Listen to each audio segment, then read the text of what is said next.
Hey guys, it's Arie again. Sorry it's been a little while. I've just had so much stuff been going on around the house, around the studio, life in general just gets in the way.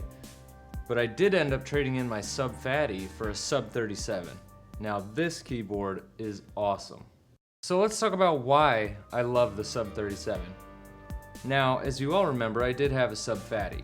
Now something kind of wonky happened to the filter pot and I went to go send it back to the factory. I just couldn't resist it. The Sub-37 was just begging. So I picked up a Sub-37, I sold the Sub-Fatty, and I mean, I am so happy. I do not regret that decision, not a single bit. This synthesizer is awesome. It has a 64-step sequencer.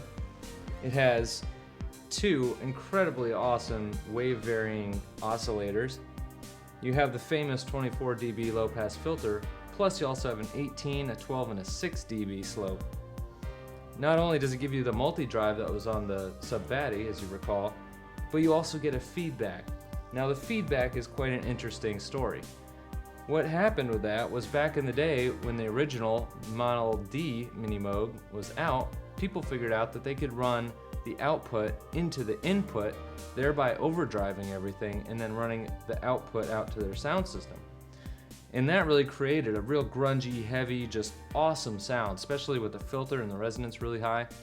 So what Moog has done here is they've given you the multi-drive that overdrives the filter, but then they also gave you a feedback / external in knob.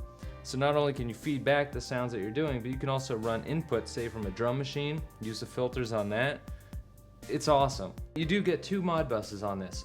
That is great because, you know, I found it so limiting. In the Slim-Fatty, I mean, I think you did have a second mod bus on the Slim-Fatty, but you had to dive into all those menus and crap, so it might as well not been there. Same with the arpeggiator for all I care. But this is right up front. Now, prior to OS 1.1, you actually had to go into the menu system. You had to select out of the, you know, they've been totally gracious, giving us like 80 some odd destinations and, you know, 20 something modulation sources. Now, instead of having to dive into the menu, the new OS 1.1 is now allowing us to literally hit a button and select what knob you want it to affect. So if you want this LFO1 to affect the cutoff filter, you would just hold down the button and turn the filter knob just like that, you're done. Now that really reminds me of the Prophet 12, like what's behind me, because this one, you hit a button, you assign the modulation source, then you hit another button and you can select whatever modulation destination. So it makes it real quick. You're not diving into menus trying to think like, wait, was that the first source or the second source? Wait, what's the modulation destination?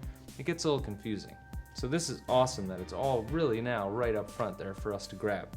Now the Sub-37 also features an arpeggiator. The arpeggiator is pretty wide. I mean, it gives you a down, it gives you an order, a pattern, gives you ranges, you can go back and forth, you can invert your arpeggio. But the really cool thing now is with the step sequencer. You get 64 steps. These previous 16 patch buttons now represent the 16 steps in your sequence.